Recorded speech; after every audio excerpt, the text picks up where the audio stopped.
अगर आप इस कहानी का पिछला भाग देखना चाहते हैं तो उसका लिंक मैं आपको डिस्क्रिप्शन बॉक्स में दे दूंगी और साथ में कमेंट बॉक्स में पिन भी कर दूंगी, तो आप वहां से भी जाकर देख सकते हैं।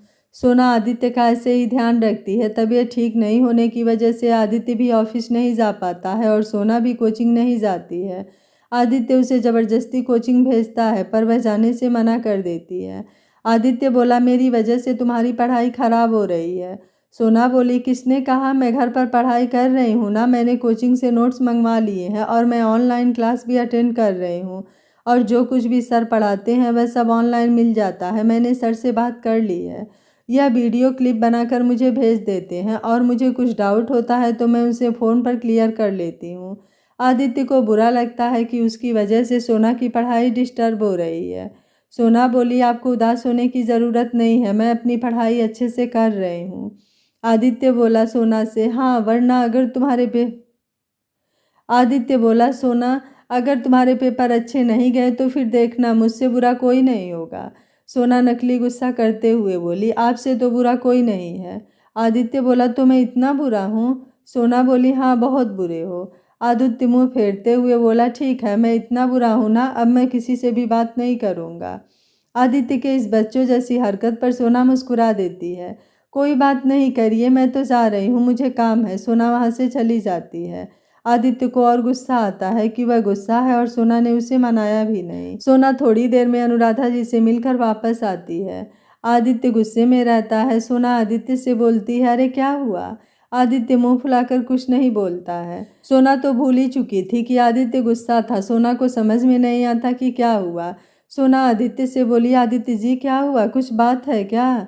आदित्य हाथ बांध कर ऊपर छत की तरफ देखता रहता है। फिर सोना को याद आता है कि आदित्य उससे गुस्सा था, पर अभी तक गुस्सा है, उसने तो ऐसे ही मजाक में कहा था।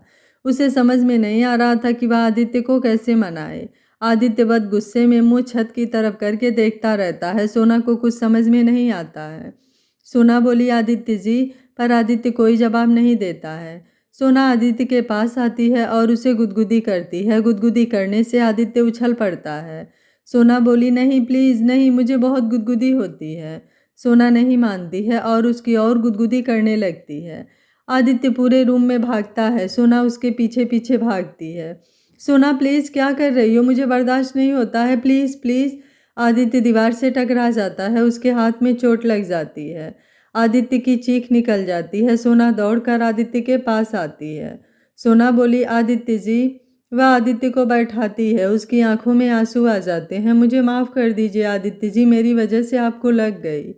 आदित्य बोला, अरे सोना इसमें रोने की कोई बात नहीं है, इतनी भी नहीं लगी।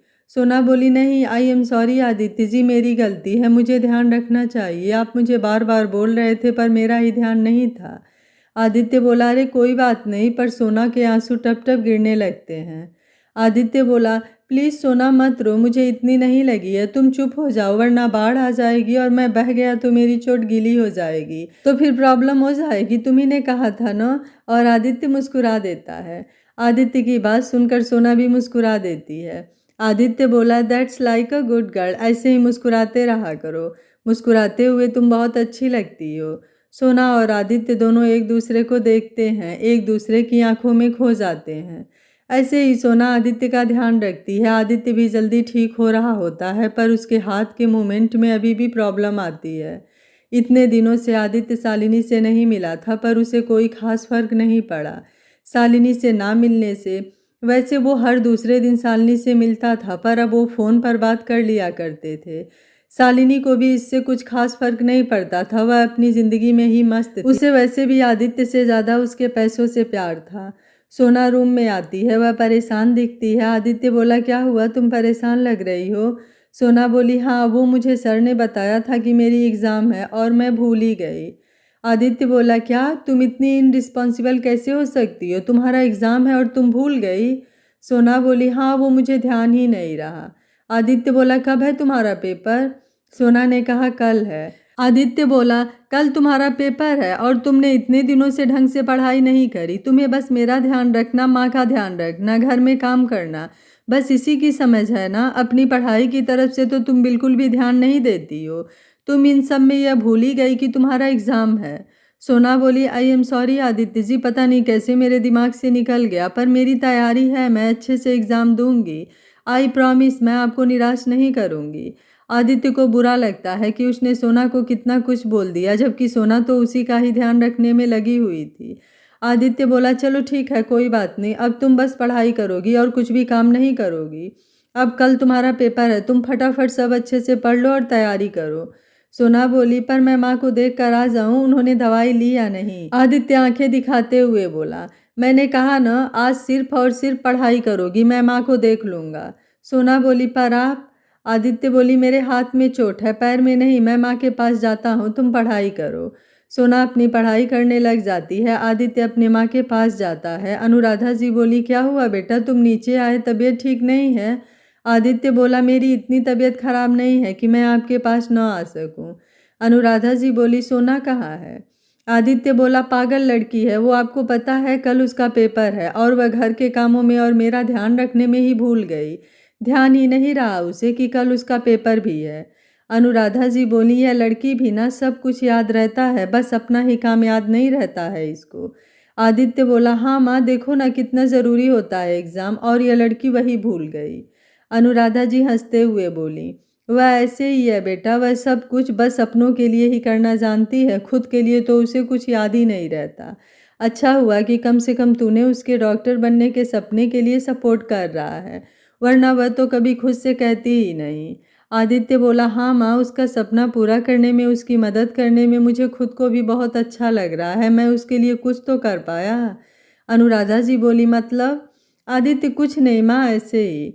दोनों माँ बेटे ऐसे ही बातें करते रहे। अगले दिन सुबह सोना का पेपर था। सोना बहुत डर रही थी, वहीं आदित्य उसे समझा रहा था कि उसे नर्वस होने की ज़रूरत नहीं है, वह बहुत अच्छी है, वह ज़रूर एग्ज़ाम क्लियर कर लेगी। वहीं सोना को बहुत डर लगता है। आदित्य बोला, सोना, मैं तुम्हें छोड़ना चाहता हूँ। सोना बोली, नहीं, आपकी तबीयत ठीक नहीं है, आप घर पर रेस्ट कीजिए, मैं चली जाऊँगी। आदित्य बोलता है, पर? लेकिन सोना नहीं मानती है। आदित्य बोला, ठीक है, बेस्ट ऑफ लक। सोना ने कहा, थैंक यू। सोना अनुराधा जी के पैर छूकर आशीर्वाद लेकर निकल जाती है। सोना अपना एग्ज़ाम देकर घर वापस आती है। अनुराधा जी और आदित्य दोनों ही उसका हॉल में बैठकर इंतज़ार करते हैं। जैसे ही सोना अंदर आती है, आदित्य बोला, सोना, तुम्हारा पेपर कैसा गया, सब ठीक तो रहा ना, तुम्हारा सिलेक्शन हो जाएगा? आदित्य के मन में यह था कि उसकी वजह से सोना की लाइफ खराब हुई है। उसकी माँ की तबीयत की वजह से सोना को मजबूरी में शादी करनी पड़ी, इसलिए वह सोना को उसके पैरों पर खड़ा करना चाहता है। वहीं सोना को लगता है आदित्य उसे जल्दी से जल्दी डॉक्टर बनाकर उससे पीछा छुड़ाना चाहता है। उसका मन उदास हो जाता है। क्या आदित्य उससे पीछा छुड़ाने के लिए डॉक्टर बनाना चाहता है? अनुराधा जी बोली, अरे तू उसे अंदर तो आने दे, कम से कम उसे सांस तो लेने दे। आदित्य बोला, हाँ सॉरी, अंदर आओ। सोना चुपचाप सोफे पर बैठ जाती है। आदित्य बोला, क्या हुआ सोना, तुम्हारा पेपर अच्छा नहीं गया क्या? सोना बोली, नहीं, ऐसा कुछ नहीं है, मेरा पेपर बहुत अच्छा गया है और मुझे लगता है कि मेरा सिलेक्शन हो ही जाएगा, फिर आप अपनी जिम्मेदारी से आज़ाद हो जाएंगे। आदित्य को सोना की बात समझ में नहीं आती है। तभी अनुराधा जी, जिम्मेदारियों से आज़ाद हो जाएंगे, मतलब क्या है तुम्हारा? अरे नहीं नहीं माँ, अपने आप को संभालते हुए सोना बोली, मेरा मतलब है जो जिम्मेदारी आदित्य जी ने ली है मुझे डॉक्टर बनाने की, उससे आज़ाद हो जाएंगे। अनुराधा जी बोली, अच्छा। सोना बोली, अब मैं रूम में जाती हूँ, थोड़ा रेस्ट करती हूँ, बहुत थक गई हूँ। सोना चुपचाप उठकर रूम में चली जाती है। आदित्य और अनुराधा जी दोनों को ही सोना का बिहेवियर अजीब लगता है। अनुराधा जी बोली, आदित्य से कुछ हुआ है क्या बेटा, सोना इतना उदास लग रही है? आदित्य बोला, हाँ माँ, मुझे भी अजीब लगा, शायद पेपर अच्छा नहीं गया इसलिए उसका मूड ठीक नहीं है। अनुराधा जी बोली, हाँ शायद हो सकता है, तेरा ध्यान रखने के चक्कर में वह बच्ची अपना पेपर ही भूल गई थी, सही से पढ़ाई भी नहीं करी थी, इस वजह से उसका मन उदास हो गया है। आदित्य बोला, मैं उससे बात करके सब ठीक करने की कोशिश करूँगा। आदित्य वहाँ से चला जाता है। अनुराधा जी बोली, मेरे दोनों बच्चे ही बहुत पागल हैं, अपने बारे में कुछ नहीं सोचेंगे, मुझे ही कुछ सोचना पड़ेगा इन दोनों के बारे में। रात का समय, सभी चुपचाप डाइनिंग टेबल पर बैठकर खाना खा रहे होते हैं। आज सोना चुप चुप ही थी तो सभी चुपचाप खाना खा रहे थे। अनुराधा जी ने अपनी चुप्पी तोड़ते हुए कहा, सोना बेटा, तुम तुम्हारे और आदित्य के कपड़ों की पैकिंग कर लो। आदित्य बोला, हम कहीं जा रहे हैं क्या? अनुराधा जी बोली, हम नहीं, तुम दोनों जा रहे हो। आदित्य बोला, क्या हम दोनों कहाँ जा रहे हैं माँ? अनुराधा जी बोली, तू भूल गया है कि तेरी नई नई शादी हुई है और तू आज तक मेरी बहू को कहीं घुमाने नहीं ले गया है। तो मैंने तुम दोनों के टिकट्स करा दिए हैं, तुम दोनों घूमने जा रहे हो। तभी गीता बोली, अच्छा हनीमून पर? सोना और आदित्य दोनों ही आंख फाड़ फाड़ कर देखते हैं। आदित्य बोला, नहीं माँ, मुझे कहीं नहीं जाना है। सोना बोली, हाँ माँ, हम यहीं ठीक हैं। अनुराधा जी जिद करते हुए बोली, नहीं, तुम्हें जाना तो पड़ेगा ही। आदित्य गुस्से में आ जाता है, नहीं माँ, हम कहीं नहीं जाएंगे। अनुराधा जी उदास हो जाती हैं और अपने रूम में जाने लगती हैं। तभी सोना उनका हाथ पकड़ती है, माँ आप उदास मत होइए, हम आपको छोड़कर नहीं जाना चाहते, बस यही बात है। आपकी तबीयत भी ठीक नहीं रहती। अनुराधा जी बोली, अगर तुम लोग नहीं गए तो मेरी तबीयत ज़रूर खराब हो जाएगी, और सोना का हाथ छुड़ाकर वहाँ से जाने लगती हैं। सोना पीछे से बोली, और हम चले गए तब तो आप ठीक रहोगी ना? अनुराधा जी पीछे मुड़ते हुए बोली, क्या तुम जा रहे हो? सोना बोली, हाँ माँ, अगर आपकी खुशी इसमें है तो हम जरूर जाएंगे। आदित्य सोना को गुस्से से देखता है और खाना छोड़कर चला जाता है। अनुराधा जी बोली, यह आदित्य ऐसे क्यों कर रहा है? सोना बात को संभालते हुए, नहीं माँ, आपको छोड़कर नहीं जाना चाहते ना, इसलिए गुस्सा हो रहे हैं, उन्हें आपकी बहुत चिंता होती है। सोना बात को संभालते हुए बोली, नहीं माँ, आपको छोड़कर नहीं जाना चाहते ना, इसलिए गुस्सा हो रहे हैं, उन्हें आपकी बहुत चिंता होती है, आपसे दूर जाना नहीं चाहते हैं, इसलिए गुस्सा हो रहे हैं, आप उनकी चिंता मत करो, मैं उन्हें संभाल लूँगी। अनुराधा जी बोली, ठीक है, तो तुम परसों जाने की तैयारी कर लो। सोना ने बोला, ठीक है, आप चलिए आपके रूम में, मैं आपका खाना वहीं लाती हूँ और आदित्य जो को भी खाना खिला दूंगी। सोना अनुराधा जी को उनके कमरे में छोड़कर आदित्य के पास ऊपर जाती है। आदित्य रूम में गुस्से से इधर से उधर घूमता रहता है। तभी सोना रूम में आती है। आदित्य सोना के दोनों कंधों को पकड़कर जोर से दीवार से सटा देता है।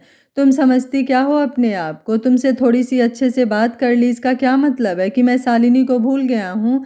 मैं उससे प्यार करता हूँ, तुम्हें समझ में नहीं आता है? मैं उसे छोड़कर तुम्हारे साथ में हनीमून पर जाऊँगा, या तुमने सोच भी कैसे लिया? मैंने सोचा था कि तुम मेरी बात को, मेरी फीलिंग्स को समझती हो, पर नहीं, तुमसे थोड़ी सी अच्छे से बात कर ली, इसका मतलब तुम समझ बैठी कि मैं तुमसे प्यार करने लगा हूँ। आदित्य की इस हरकत से सोना को बहुत बुरा लगता है, उसकी आंखों से आंसू बहने लगते हैं। सोना के सब्र का बाँध टूट जाता है। सोना आदित्य को पीछे धकेलते हुए गुस्से से बोली, आप अपने आप को क्या समझते हो? आपको क्यों लगता है कि हर लड़की आपसे प्यार करेगी? आपके पास में पैसा है, इसका मतलब यह नहीं है कि हर कोई आपसे प्यार करेगा। मैंने सिर्फ और सिर्फ जाने के लिए हाँ आपकी माँ की तबीयत की वजह से किया था। आपने देखा नहीं था, हमारे ना बोलने पर वह इतना उदास हो गई थी। उनकी तबीयत पर असर ना हो इसलिए मैंने हाँ कहा था, और मुझे भी कोई शौक़ नहीं है आपके साथ में कहीं भी जाने का। मैं तो वैसे भी आपके साथ में नहीं जाने वाली थी। आदित्य बोला, मतलब क्या है तुम्हारा? सोना बोली, आप मुझे मेरी माँ के घर गांव में छोड़ दीजिए और आप और शालिनी साथ में घूम कर आ जाइए। जब आ जाए तो मुझे गांव से बुला लीजिएगा, मैं आ जाऊंगी। हम माँ को कह देंगे हम साथ में गए थे। यह सब सोचकर ही मैंने माँ से हाँ कहा था। मैं भी जानती हूँ कि आप शालिनी से प्यार करते हैं, मुझसे नहीं करते हैं। मैं भी आप दोनों के बीच में कभी नहीं आना चाहती हूँ। इतना बोलकर सोना वहाँ से भागकर अपने कमरे में चली गई। आदित्य को अपनी हरकत पर बहुत शर्मिंदगी महसूस हुई। सोना सिर्फ और सिर्फ उसकी माँ के बारे में सोच रही थी कि उनकी तबीयत कहीं खराब न हो जाए, और वहीं आदित्य सोना के बारे में इतना गलत सोच रहा था। अब उसे खुद पर शर्मिंदगी महसूस हो रही थी। आदित्य को अपने आप पर ही बहुत गुस्सा आता है। वह गुस्से में जोर जोर से दीवार पर पंच मारता है और गुस्से में कमरे का सामान अस्त व्यस्त कर देता है। तोड़ फोड़ की आवाज़ सुनकर सोना वापस भागकर रूम में आती है तो देखती है आदित्य ने पूरा कमरे को बिखेर दिया है, सारा सामान तोड़ फोड़ दिया है। आदित्य के हाथ में से खून निकल रहा है। सोना भागकर आदित्य के पास आती है, आदित्य का हाथ पकड़ती है। आदित्य सोना का हाथ झटक देता है, चली जाओ यहाँ से, मुझे किसी की ज़रूरत नहीं है। सोना बोली, आपके हाथ से खून निकल रहा है, मुझे देखने दीजिए। आदित्य बोला, रहने दो, मैं इसी लायक हूँ। मैं इस लायक हूँ ही नहीं कि कोई मेरी परवाह करे। सोना बोली, आदित्य जी प्लीज़ मुझे देखने दीजिए। आदित्य बोला, रहने दो सोना, मैंने तुम्हें इतना दुख पहुंचाया और तुम यहाँ मेरी जख्मों पर मरहम लगाने आई हो। सोना बोली, झूठ नहीं कहूँगी आदित्य जी, आपकी बातों से मेरा दिल बहुत दुखा है, पर फिर भी इसका मतलब यह नहीं है कि आप अपने आप को चोट पहुँचाए। वह आदित्य को बेड पर बैठाती है और फर्स्ट एड बॉक्स लाकर आदित्य के हाथ में पट्टी करती है। सोना आदित्य के हाथ पर पट्टी बांधती है। सोना का ध्यान आदित्य के हाथ पर होता है, वहीं आदित्य सोना को ही देखता रहता है। आदित्य अपने मन में बोला, कैसे कर लेती हो सोना तुम यह सब? तुम इतनी अच्छी क्यों हो? तुम्हें इतनी परवाह क्यों है? तुम मेरी पत्नी हो, मैंने तुम्हें कभी अपनी पत्नी का दर्जा नहीं दिया, फिर भी तुमने कभी कोई शिकायत नहीं की। तुम मेरे घर को, मेरी माँ को, सबको संभालती हो और बदले में मैंने तुम्हारे साथ क्या किया? मुझे अपने आप पर बहुत शर्मिंदगी महसूस हो रही है। काश मैं ऐसा कुछ कर पाता कि तुम्हें दुनिया भर की सारी खुशियाँ दे पाता। तभी सोना बोली, हो गया आदित्य जी। आदित्य अपने हाथ को देखता है। सोना, तुमने मेरे जख्मों पर तो मरहम लगा दिया, पर तुम्हारे जख्मों का क्या जो मैंने तुम्हें दिया है? इसके लिए तो मैं कुछ भी नहीं कर सकता हूँ, बस तुमसे माफ़ी मांग सकता हूँ। प्लीज़ सोना, मुझे माफ़ कर दो, मुझे अपने किए पर बहुत पछतावा है। सोना बोली, आदित्य जी भूल जाइए सब, आपको गलतफहमी हो गई थी और गलतफहमी तो इंसान से ही होती है। मैं सब कुछ भुला दूंगी, आप भी भूल जाइए। और सोना वहाँ से जाने लगती है। आदित्य बोला, सोना 1 मिनट रुको। सोना बोली, जी कहिए। आदित्य बोला, तुम भी मेरे और शालिनी के साथ में चलोगी। सोना बोली, मैं आप दोनों के साथ में नहीं आ सकती, मैं आप दोनों के बीच में क्या करूँगी? आदित्य बोला, अगर मैंने तुम्हें तुम्हारी माँ के घर छोड़ा, अगर इसी बीच माँ ने तुम्हारी माँ को फ़ोन किया और उन्हें पता चला कि तुम वहाँ हो, तो फिर हम माँ को क्या जवाब देंगे? सोना बोली, हाँ, इस बारे में तो मैंने सोचा ही नहीं। आदित्य बोला, इसलिए मैं कह रहा हूँ कि तुम भी हमारे साथ में चलो। सोना बोली, नहीं आदित्य जी, मैं आप लोगों के साथ में नहीं आ सकती हूँ। आदित्य बोला, तो फिर क्या करोगी? सोना बोली, आप एक काम कीजिए, आप मेरे यहीं पर कहीं रुकने की व्यवस्था कर दीजिए। आदित्य बोला, नहीं सोना, मैं तुम्हें अकेले नहीं छोड़ूंगा। सोना बोली, पर आदित्य जी। आदित्य बोला, मैंने तुम्हारी बात मानी है ना, तो तुम्हें भी मेरी बात माननी होगी, हम तीनों साथ में चलेंगे। अगर तुम नहीं चली तो मुझे लगेगा तुमने मुझे माफ़ नहीं किया है। प्लीज़ सोना, चलोगी ना? सोना बोली, पर आदित्य मासूम सा फेस बनाते हुए दोनों हाथ जोड़ते हुए बोला, प्लीज़। सोना बोली, ठीक है, चलूँगी बस। आदित्य खुश होते हुए, तुम जाओ अपनी पैकिंग करो, और हाँ, सिर्फ सलवार सूट ही मत रखना, कुछ दूसरे कपड़े भी रख लेना। सोना हाँ में सिर हिलाती है और वहाँ से चली जाती है। आदित्य अभी भी सोना के बारे में ही सोचता है, कैसी लड़की है यार यह, कितनी भोली है, कोई भी इसे पागल बना सकता है। भगवान ने दुनिया की सारी मासूमियत शायद इसी में ही दी है। जितनी सुंदर सूरत है उतनी ही अच्छी सीरत है। अब तो अपने आप पर शर्म आती है, कितनी अच्छी लड़की की ज़िंदगी मेरी वजह से ख़राब हो गई है। पर मैं ऐसा होने नहीं दूंगा। मैं सोना को एक अच्छा काबिल डॉक्टर बनाऊंगा, उसको उसके पैरों पर खड़ा करूंगा और उसके लिए एक अच्छा लड़का भी ढूंढ लूंगा जो उससे बहुत प्यार करे। इधर सोना वापस अपने रूम में आकर बालकनी में खड़ी हो जाती है। उसकी आंखों में नमी, चेहरे पर उदासी साफ देखी जा सकती है। आदित्य के बोले हुए शब्द उसे तीर की तरह चुभे थे। उसका दिल छलनी हो गया था। उसने कभी सोचा नहीं था कि आदित्य उसके बारे में इतना गलत सोचता है। उसे बहुत बुरा लगता है। वह एकटक आकाश की ओर देखे जाती है। आज वह अपने आप को बिल्कुल अकेला महसूस करती है। उसे ऐसा लगता है जैसे दुनिया में उसका कोई अपना नहीं है। उसे उसकी माँ की बहुत याद आती है। वह अपनी माँ को कॉल करती है। शांति जी बोली, आ गई अपनी माँ की याद तुझे? मुझे तो लगा था ससुराल जाके तू तो भूल ही गई है कि तेरी कोई और भी रिश्तेदार है। सोना बोली, माँ आप ऐसे क्यों बोल रही हो?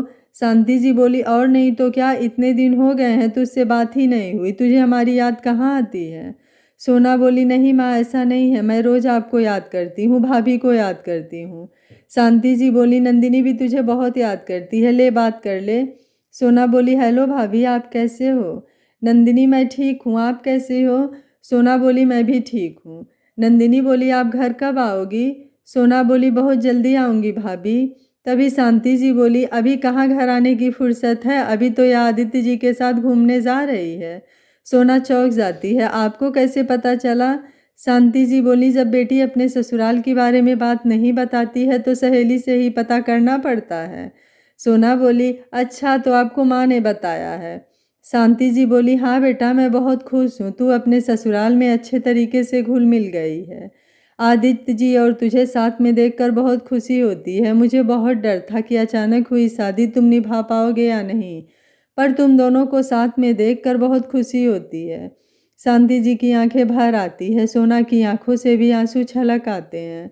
सोना बोली मैं बाद में बात करती हूँ माँ, मुझे अभी काम है, और सोना फ़ोन रख देती है। सोना अपने आप को सीने से लगाकर रोती है। आपको क्या बताऊँ माँ, मैं और आदित्य जी कैसे साथ रहते हैं। मैं अपने दिल का हाल किसी के सामने भी बयां नहीं कर सकती हूँ। सोना बहुत देर तक वहीं बैठे बैठे रोती रहती है। आदित्य शालिनी से मिलने जाता है। वो शालिनी को कैफ़े में बुलाता है।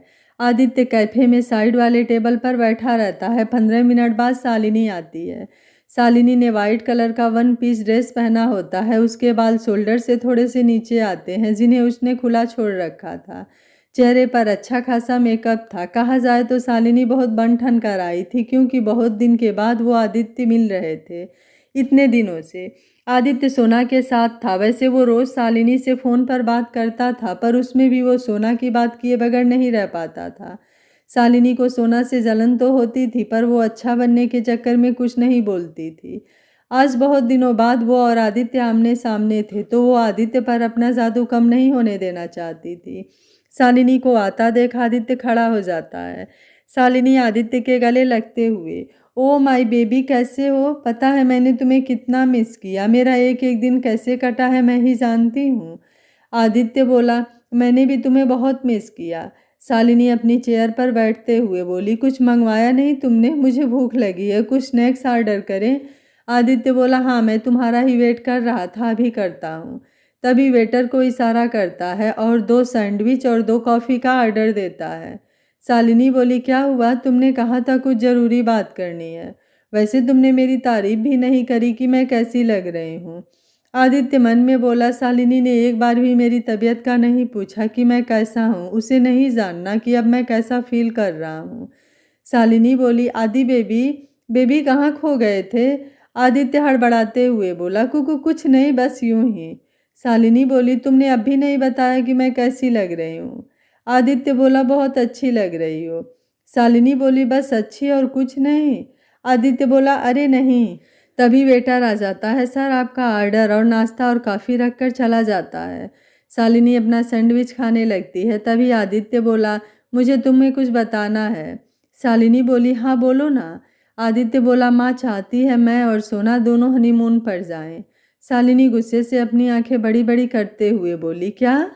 तुम क्या बकवास कर रहे हो? तुम्हारी माँ ने कह दिया कि तुम उस गवार के साथ हनीमून पर जाओ तो तुम तैयार हो गए, और मैं, मेरा क्या? तुम मुझे छोड़कर उस गवार के साथ जाओगे? तुम्हारी माँ का तो दिमाग खराब हो गया है, तुम भी पागल हो गए हो क्या? इतने में ही आदित्य जोर से दहाड़ते हुए बोला, शालिनी। आसपास के सभी लोग उनको देखने लगते हैं। शालिनी भी सहम जाती है। आदित्य बोला, तुम्हारी हिम्मत कैसे हुई मेरी माँ के बारे में बोलने की? मैं सब कुछ बर्दाश्त कर सकता हूँ, पर अपनी माँ की बेइज्जती नहीं। और तुम जिस गंवार लड़की की बात कर रही हो ना, वो मेरी पत्नी है, और मेरी पत्नी होने के बावजूद भी उसने मेरी फीलिंग्स की परवाह करते हुए मुझे तुम्हारे साथ जाने को बोला, ताकि हम दोनों को कुछ टाइम साथ में मिल सके, और तुम उसे गंवार बोल रही हो। आज तक मेरी ज़िंदगी में 2 लोग मायने रखते थे, तुम और मेरी माँ, पर अब सोना के भी उतने ही मायने हैं। मैं उसके खिलाफ कुछ नहीं सुन सकता हूँ। इतना बोलकर आदित्य वहाँ से निकल जाता है। शालिनी को गुस्सा तो बहुत आता है कि आदित्य ने उसकी बेइज्जती करी, पर वो आदित्य को अपने हाथ से जाने नहीं देना चाहती थी। वो उसके पीछे पीछे दौड़ते हुए जाती है और आदित्य को रोकती है।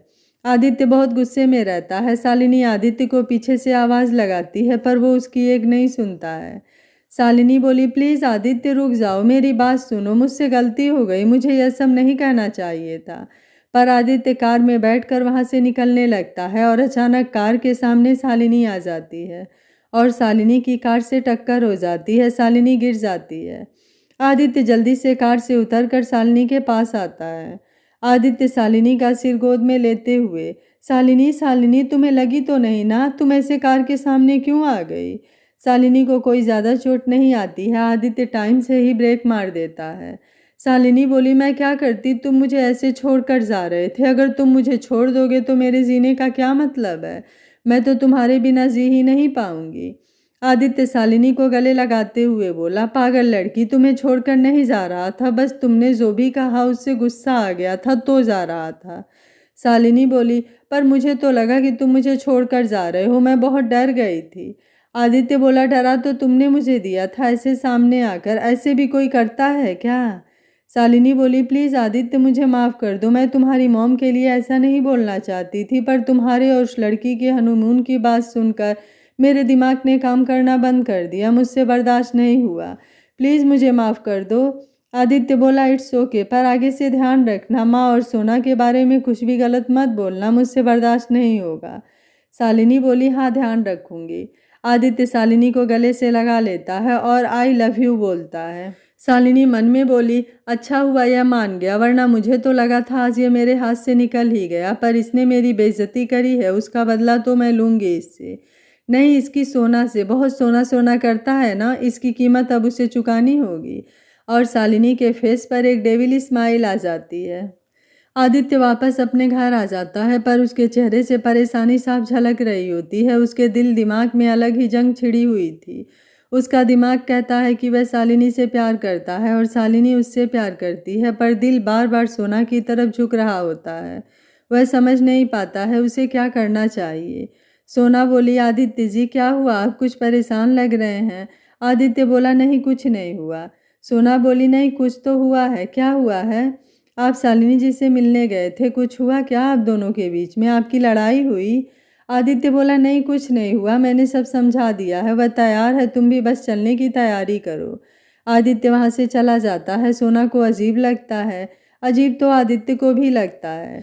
आदित्य अपने रूम में आता है। आदित्य अपने आप से ही बोलता है, मुझे सोना से दूर रहना चाहिए, मेरा सोना की तरफ झुकाव बढ़ता जा रहा है, जो कि गलत है। मैं शालिनी को धोखा नहीं दे सकता हूँ। आज थोड़ा सा गुस्सा करने की वजह से शालिनी कार के सामने आ गई थी। कहीं उसे यह पता चला कि मेरे दिल में सोना के लिए फीलिंग्स पनप रही है, तो वो पता नहीं क्या करेगी। कहीं अपने आप को कुछ नहीं नहीं, मैं ऐसा कुछ नहीं होने दे सकता। मेरी वजह से अगर शालिनी को कुछ हो गया तो मैं बर्दाश्त नहीं कर पाऊंगा। मुझे अब सोना से जितना हो सके उतना दूर ही रहना है। पर अब तो सोना और मैं साथ में जा रहे हैं, तो क्या मैं सोना से दूर रह पाऊंगा। हाँ, मैं रह लूँगा और शालिनी भी होगी। मैं ज़्यादा से ज़्यादा टाइम शालिनी के साथ ही बिताऊँगा। सोना बस मेरी अच्छी दोस्त है, मुझे उसकी फ़िक्र है, इससे ज़्यादा कुछ नहीं है। मुझे बस अपने और शालिनी के रिश्ते पर फोकस करना है। सोना बस एक बार डॉक्टर बन जाएगी तो वहाँ से चली जाएगी, और मैं भी अब माँ को मेरे और शालिनी के बारे में सब सच सच बता दूँगा। यही ठीक रहेगा। जैसे ही हम वहाँ से आएंगे, मैं माँ को मेरे और शालिनी के बारे में सब बता दूँगा। सोना जब तक चाहे तब तक यहाँ पर रह सकती है, मैं उसे डॉक्टर बना कर रहूँगा, पर मैं हमारे रिश्ते को आगे नहीं बढ़ने दूँगा। मैं जल्दी से जल्दी अब हमारे रिश्ते को ख़त्म कर दूँगा। बस घूम कर आ जाए, फिर मैं सबसे पहले यही काम करूँगा। इधर सोना अपने रूम में, आदित्य जी को पता नहीं क्या हुआ है। मुझे लगता है शालिनी जी से लड़ाई झगड़ा हो गया है मेरी वजह से, क्योंकि मैं जानती हूँ वह मुझे बिल्कुल भी पसंद नहीं करती और मेरे साथ चलना उन्हें बिल्कुल भी अच्छा नहीं लग रहा होगा। मैंने आदित्य जी को मना करा था, पर वह मेरी बात मानते भी तो नहीं हैं। फिर भी मैं उनसे बात करूंगी कि वो चले जाएं और मुझे माँ के पास गांव में छोड़ दें। मैं सब संभाल लूंगी। अगर माँ को पता चला तो कुछ कहानी बना दूंगी। हाँ, यह सही रहेगा। ऐसे में आदित्य जी और शालिनी जी के बीच में भी नहीं आ पाऊंगी। क्या करूं, आदित्य जी से इस बारे में बात करूं। सोना सोचती है, अब मैं क्या करूं, जाऊं या न जाऊं। एक काम करती हूँ, रात में बात करती हूँ, पर क्या वो मेरी बात मानेंगे। नहीं, आदित्य जी मेरी बात नहीं मानेंगे, वह मुझे साथ में लेकर ही जाएंगे, पर एक बार बात करने में क्या हर्ज है। सोना उठकर अपने कपड़े पैकिंग करती है। अगर गांव भी जाऊंगी तो भी पैकिंग तो करनी ही होगी। रात का समय, सभी डाइनिंग टेबल पर खाना खाते हैं। अनुराधा जी बोली, सोना तुम्हारी पैकिंग हो गई बेटा। सोना बोली, जी माँ हो गई है।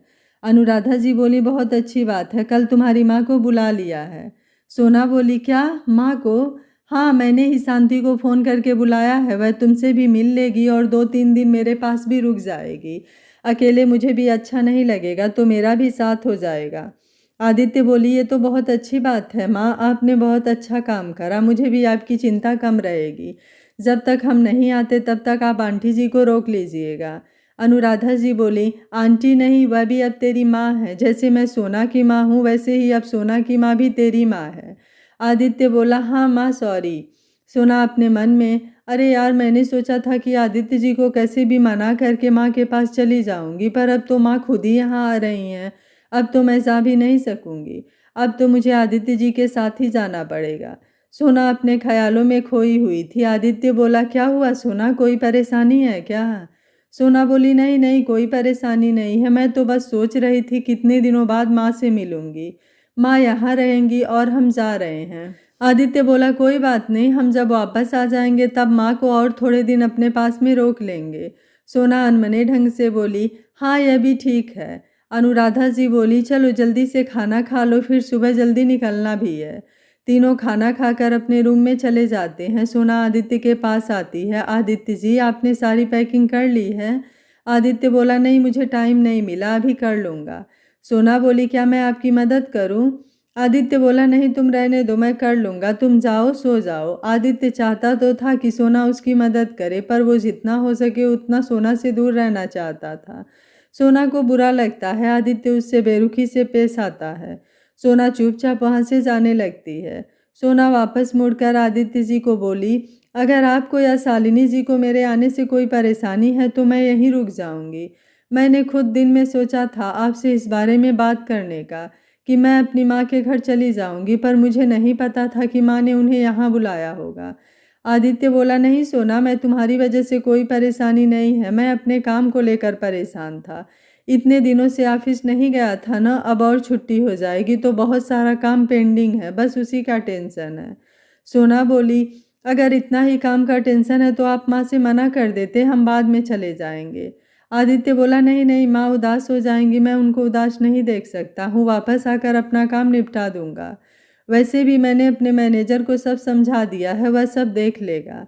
सोना बोली, ठीक है। सोना वापस जाने लगती है। आदित्य सोना से बोला, सोना क्या तुम मेरी मदद करोगी पैकिंग करने में?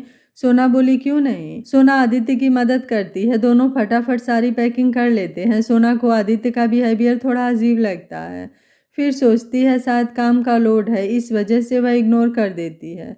सोना अपने रूम में आकर सो जाती है। आदित्य को नींद नहीं आती है, उसे समझ में नहीं आता है, उसका दिल कुछ और कहता है और दिमाग कुछ और।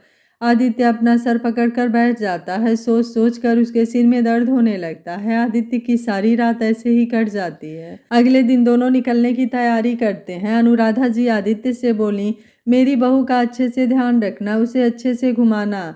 आदित्य बोला, जी माँ, मैं सोना का ध्यान रखूंगा। सोना बोली, माँ हम तो हमारा ध्यान रख लेंगे, आप भी अपना ध्यान रखना। तभी आवाज़ आती है, अनु का ध्यान रखने के लिए मैं आ गई हूँ, तू उसकी चिंता मत कर। सोना सामने देखती है तो सामने उसकी माँ खड़ी रहती है। सोना दौड़कर अपनी माँ के गले लग जाती है। सोना और शांति जी दोनों गले मिलते हैं, दोनों ही भावुक हो जाते हैं, दोनों की आंखें नम हो जाती हैं। अनुराधा जी बोली, आते ही मेरी बेटी को रुला दिया। सोना बोली, अरे नहीं माँ, मैं ठीक हूँ। अनुराधा जी बोली, तुम बीच में मत बोलो सोना, मैं अपनी सहेली से बात कर रही हूँ, कितने दिनों बाद आई है, इसे ज़रा भी फिक्र नहीं है मेरी, इतने दिनों बाद मिलने आई है। शांति जी अनुराधा जी के गले लगती हैं, क्या करूं, हमारे घर की रौनक तो तू अपने साथ ले गई, नंदिनी भी अकेली रह गई है, तो बस हम दोनों एक दूसरे का सहारा बनी हुई हैं। वह मुझे कहीं जाने ही नहीं देती है, अभी मैं यहाँ आई हूँ तो वो भी उदास हो गई थी। अनुराधा जी बोली, तो नंदिनी को बोलिए कि एक नन्हा मुन्ना लल्ला ले आए, जिससे उसका भी मन बहल जाए, और हम भी कभी से दादी बनने का इंतजार कर रहे हैं, कब खुशखबरी सुना रही है नंदिनी बिटिया। शांति जी बोली, भगवान का आशीर्वाद रहा तो जल्दी ही खुशखबरी सुनाएगी। आदित्य बोला, चलिए माँ नाश्ता कर लीजिए, फ्लाइट का टाइम हो रहा है। सभी लोग नाश्ता करने बैठ जाते हैं। गीता सबको नाश्ता परोसती है। आदित्य बोला, अब हमें निकलना होगा, चलो सोना। सोना अनुराधा जी से, माँ आप अपना ध्यान रखना, दवाई टाइम से ले लेना, और कुछ भी ज़रूरत हो तो हमें फ़ोन करना। और शांति जी से, आप भी अपना ध्यान रखना और माँ का भी ध्यान रखना, और प्लीज़ हो सके तो जब तक हम न आए आप माँ के साथ ही रहना, आप रहोगी साथ में तो हमें चिंता नहीं रहेगी। अनुराधा जी बोली, बस कर मेरी माँ, और कितना समझा देगी, हम लोग तेरी माँ हैं, पर ऐसा लग रहा है कि तू हमारी माँ है। सभी लोग हंस देते हैं। सोना नकली गुस्सा दिखाते हुए बोली, ठीक है, अब मैं किसी से कुछ नहीं बोलूँगी। अनुराधा जी सोना के पास आकर प्यार से उसके सिर पर हाथ फेरती हैं। मेरी प्यारी बच्ची, तू अगर बात नहीं करेगी तो घर सूना हो ही जाएगा, वैसे भी तुम लोग जा रहे हो तो घर तो सूना ही होगा, मुझे तुम्हारी बहुत याद आएगी। अनुराधा जी भावुक हो जाती हैं। सोना उन्हें गले से लगा लेती है। माँ आप ऐसा रोओगे तो हम नहीं जाएंगे। अनुराधा जी बोली, नहीं नहीं तुम जाओ, नहीं तो मैं गुस्सा हो जाऊंगी। सोना आदित्य अनुराधा जी और शांति जी से विदा लेकर एयरपोर्ट के लिए निकल जाते हैं। सोना आदित्य जी से बोली, मैं अभी भी आपको कह रही हूँ कि आप मेरे यहीं कहीं रहने का इंतज़ाम कर दीजिए और आप और शालिनी जी घूम कर आइए, मैं मैनेज कर लूँगी। आदित्य बोला, हाँ तुम सब अपने आप ही मैनेज कर लोगी, अब तुम्हें मेरी ज़रूरत ही कहाँ है। सोना बोली, ऐसी बात नहीं है आदित्य जी। आदित्य बोला, तो बस फिर चुपचाप बैठो, मैंने तुम्हें कहा है कि तुम चल रही हो तो तुम चल रही हो। सोना बोली, पर शालिनी जी। आदित्य बोला, मैंने शालिनी से भी बात कर ली है, उसे कोई प्रॉब्लम नहीं है, हम एयरपोर्ट पर जा रहे हैं, वहीं पर शालिनी मिल जाएगी। सोना चुपचाप बैठ जाती है। सोना और आदित्य दोनों एयरपोर्ट पर पहुंच जाते हैं। आदित्य शालिनी को कॉल करता है, शालिनी तुम कहाँ रह गई हो। शालिनी, बस 5 मिनट बेबी, मैं बस पहुंच रही हूँ। आदित्य कार से अपना सामान निकालता है। सोना बोली, आदित्य जी मैंने तो अभी तक आपसे पूछा ही नहीं कि हम कहाँ जा रहे हैं। आदित्य बोला, हम स्विट्जरलैंड जा रहे हैं। सोना बोली, क्या। आदित्य बोला, स्विट्जरलैंड। सोना बड़ी बड़ी आंखें करके आदित्य को देखती है। आदित्य बोला, क्या हुआ। सोना बोली, हम इतनी दूर जा रहे हैं, वो भी इंडिया से बाहर। आदित्य बोला, हाँ तो क्या हुआ। सोना बोली, मुझे लगा था हम इंडिया में ही रहेंगे, इतनी दूर जाने की क्या ज़रूरत है, हमको बस माँ को दिखाने के लिए ही जाना था। आदित्य बोला, मैं चाहता था कि मैं तुम्हें लेकर जाऊँ, तुम आज तक कभी नहीं गई होगी ना। सोना बोली, आदित्य जी हम आज तक हमारे गांव के सिवा और कहीं नहीं गए थे, आप हमें इस शहर से दूसरे शहर भी ले जाते ना तो वो भी हमारे लिए नई नई जगह ही होती, तो फिर इतनी दूर जाने की क्या ज़रूरत है। आदित्य बोला, मुझे नहीं पता था सोना कि तुम्हें अच्छा नहीं लगेगा, अगर तुम कहती हो तो मैं कैंसिल कर देता हूँ, कहीं और की टिकट करा देंगे। सोना बोली, नहीं ऐसा नहीं है कि मुझे अच्छा नहीं लग रहा है, पर मैंने सोचा नहीं था कि हम इतनी दूर जाएंगे। वैसे भी यह नकली हनीमून है, कोई असली तो है नहीं कि ऐसी जगह जाए जाए, बस इसलिए बोला। यह बोलते बोलते सोना का मन कड़वा हो जाता है। वहीं आदित्य को भी सोना की बात तीर के जैसे चुभती है। आदित्य बोला, वैसे भी यह मेरा नहीं, माँ का आइडिया था, माँ ने हमारे टिकट करवाए हैं। सोना बोली, तो फिर शालिनी जी के। आदित्य बोला, शालिनी के टिकट्स मैंने खुद करवाए हैं। सोना बोली, ठीक है। तभी कोई आदित्य की पीठ पर जोर से मारता है। आदित्य गुस्से में पलटता है, कौन है यह बदतमीज। आदित्य खुश होते हुए, अबे साले तू तू यहाँ क्या कर रहा है, सामने से तू बता तू क्या कर रहा है। सोना आदित्य और उस इंसान को घूर घूर कर देखती है, उसे समझ में नहीं आता कि कौन है। आदित्य बोला, और बता भाई कैसा है, और इंडिया कब आया, आया तो बताया भी नहीं। सामने से वह शख्स, बस भाई बढ़िया हूँ, काम के सिलसिले में आया था, अभी वापस निकल रहा हूँ, थोड़ा सा काम है, निपटा कर फिर वापस घर जाऊँगा। वह शख्स सोना को देखता है तो बस एकटक देखता ही रह जाता है। सोना ने पिंक कलर की लॉन्ग फ्रॉक पहनी थी जो फ्लावर प्रिंट की थी, गले में वाइट कलर का स्कार्फ, हाथ में छोटा सा पर्स, चेहरे पर लाइट मेकअप। सोना उसमें बहुत ही प्यारी लग रही थी। सोना एक गांव की लड़की थी, पर उसका रहन सहन इतना व्यवस्थित था, कोई भी उसे गांव की लड़की नहीं बोल सकता था। पर फिर भी वो अपने संस्कार, अपने कल्चर से जुड़ी हुई थी। भारतीय खूबसूरती उसके अंग अंग में बसी हुई थी। वो शख्स सोना की खूबसूरती में खो जाता है। आदित्य देखता है कि वो सोना को ऐसे घूर रहा होता है। आदित्य को अच्छा नहीं लगता तो वो उसके कंधे पर हाथ रखते हुए बोला, कहाँ खो गया भाई। वो शख्स बोला, अरे कहीं नहीं, और यह बता सोना को देख कर कि ये कौन है। आदित्य बोला, अरे सॉरी, मैं तुझे मिलवाना भूल गया, यह सोना है, शी इज़ माई वाइफ। उस आदमी का चेहरा ही उतर जाता है सोना को आदित्य की वाइफ जानकर। आदित्य सोना से बोला, यह मेरे बचपन का दोस्त है आहान, आहान ठकराल। सोना बोली, नमस्ते आहान जी। आहान बोला, जी नमस्ते सोना जी, और मुस्कुरा देता है। सोना भी मुस्कुरा देती है। आदित्य दोनों को देखता है, तभी पीछे से एक लड़की आकर आदित्य को हक कर लेती है। आहान चौंक जाता है। आदित्य शादीशुदा है, फिर भी कोई दूसरी लड़की उसे हक कर रही है, वो भी उसकी वाइफ के सामने। आदित्य भी मुस्कुरा देता है और शालिनी की तरफ मुड़कर शालिनी को साइड हक करता है।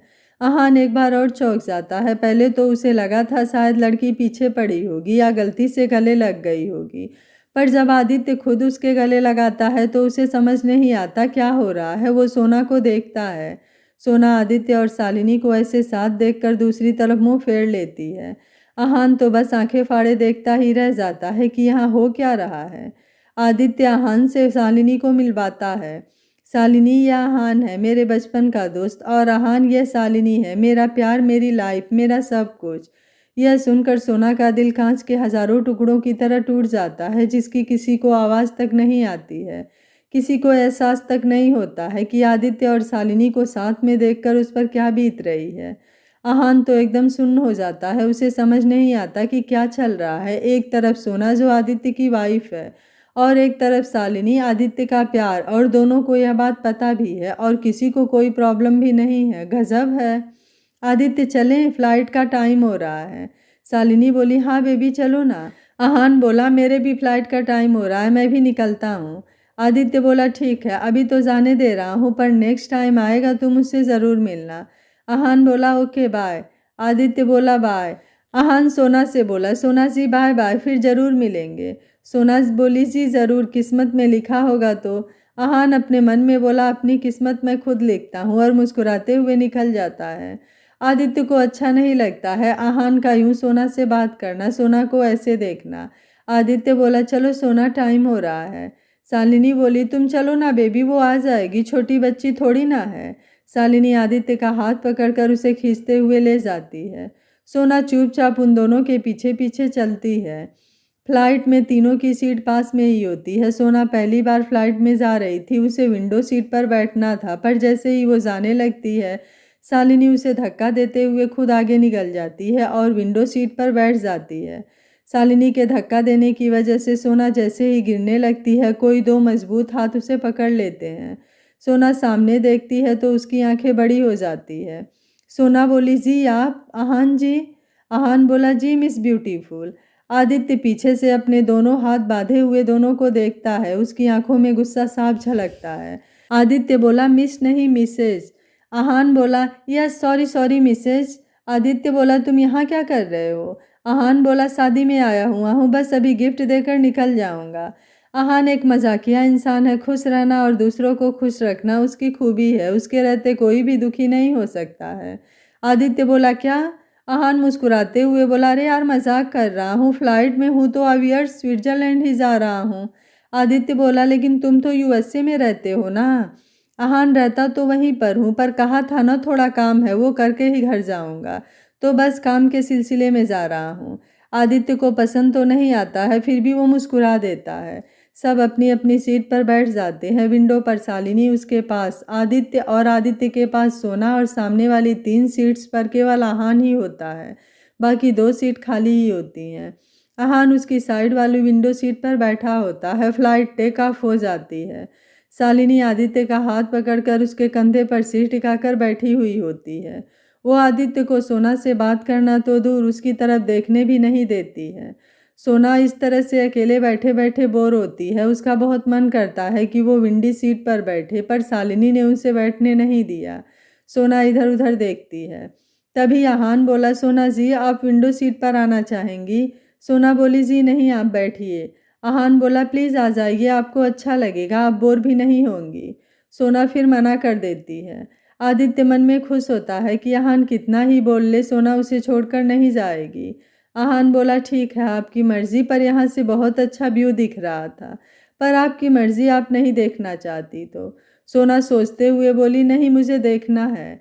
आदित्य सोना की तरफ देखता है। सोना आदित्य से पूछती है आदित्य जी क्या मैं वहाँ बैठ जाऊँ प्लीज़, मेरा बहुत मन है बाहर का नज़ारा देखने का। आदित्य कुछ बोलता उससे पहले शालिनी बोलती है अगर बैठना है तो बैठ जाओ, आदित्य को क्या प्रॉब्लम होगी, वैसे भी तुम्हारे होते हुए हमें प्राइवेसी कहाँ मिल रही है। दूर बैठोगी तो कम से कम हम प्यार से कुछ बातें तो कर पाएंगे। शालिनी की बातों से सोना की आंखों में नमी तैर जाती है। सोना मन में सोचती है आदत डाल ले सोना, तुझे यह सब अपनी आंखों से देखना और सुनना है, तुझे बर्दाश्त करने की आदत डालनी होगी, तू कमज़ोर नहीं पड़ सकती है। सोना मुस्कुराते हुए बोली हाँ सही कहा, आप आराम से बातें करो, मेरी वजह से आपको कोई डिस्टर्ब नहीं होगा। सोना वहाँ से उठकर आहान के पास आ जाती है। आहान भी विंडो सीट से उठकर पास वाली सीट पर बैठ जाता है और सोना विंडो सीट पर बैठ जाती है। सोना आहान के पास बैठी हुई होती है। आहान को इतनी खुशी होती है जैसे उसके मन की मुराद पूरी हो गई हो। उसके चेहरे पर खुशी छुपाए नहीं छुपती, वह सोना से बातों में लग जाता है। सोना भी उसकी बातों का जवाब देती है। वहीं आदित्य सोना और आहान को देखकर जल भुनकर राख हो जाता है। सोना और आहान अपनी बातों में मस्त रहते हैं, पर आदित्य का मन अब शालिनी के साथ नहीं लगता है। वो बस सोना और आहान को ही बार बार देखे जा रहा था। यह सब शालिनी अच्छे से नोटिस कर रही थी। सोना विंडो से बाहर के नज़ारे देख रही थी। उसके चेहरे पर अलग ही सुकून था। आहान अपने मन में सोचा, कितनी प्यारी है यार, यह एकदम मासूम किसी बच्चे की तरह। कितनी गहरी काली आंखें, गुलाब की पंखुड़ी से हाथ, तीखी नाक, सुराही सी गर्दन, इतनी सुंदर कि शब्दों में बयां भी न कर पाऊँ। भगवान ने भी कितना फुर्सत से बनाया है इसे। और एक यह गधा असली हीरे को छोड़ कांच के टुकड़े के पीछे भाग रहा है। अच्छा ही है, जब खुद इसे अपनी कीमत खजाने की फिक्र नहीं है तो कोई बात नहीं। मैं हूं ना, मैं इस हीरे को सहेजूंगा, इसे अपना बना कर रखूंगा। अब यह मेरी होगी। वहीं आदित्य बार बार आहान को देखकर भट्ठी के जैसे जल रहा था। उसकी ऐसी हालत हो रही थी, ना वो सोना को आहान के साथ देख पा रहा था, ना ही देखे बिना रह पा रहा था। मुंबई से स्विट्जरलैंड का सफ़र लगभग 15 घंटे का था, शायद उससे ज़्यादा का था, पर आदित्य के लिए सालों जैसा था। उसका पल पल बहुत मुश्किल से गुजर रहा था। उसकी नज़रें घूम फिर कर सोना पर ही जा रही थी। वैसे ऐसा नहीं था कि सोना का ध्यान नहीं था, सोना भी बराबर आदित्य को देखे जा रही थी। आदित्य जिस एहसास से गुजर रहा था, सोना उससे न जाने कभी से गुजर रही थी। शायद अब आदित्य को सोना के दर्द का एहसास होगा। शालिनी आदित्य के साथ चिपकी हुई थी। सोना यह देखकर उदास हो जाती है।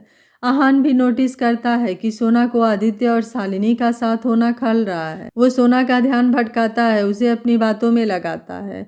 चारों अपना सफ़र तय कर आखिरकार अपनी मंजिल तक पहुंच ही गए थे। सभी एयरपोर्ट से बाहर आते हैं। आदित्य आहान से बोला, आहान, यहाँ से भी हमारे साथ चलने का इरादा है या तुम्हारा कुछ और प्लान है?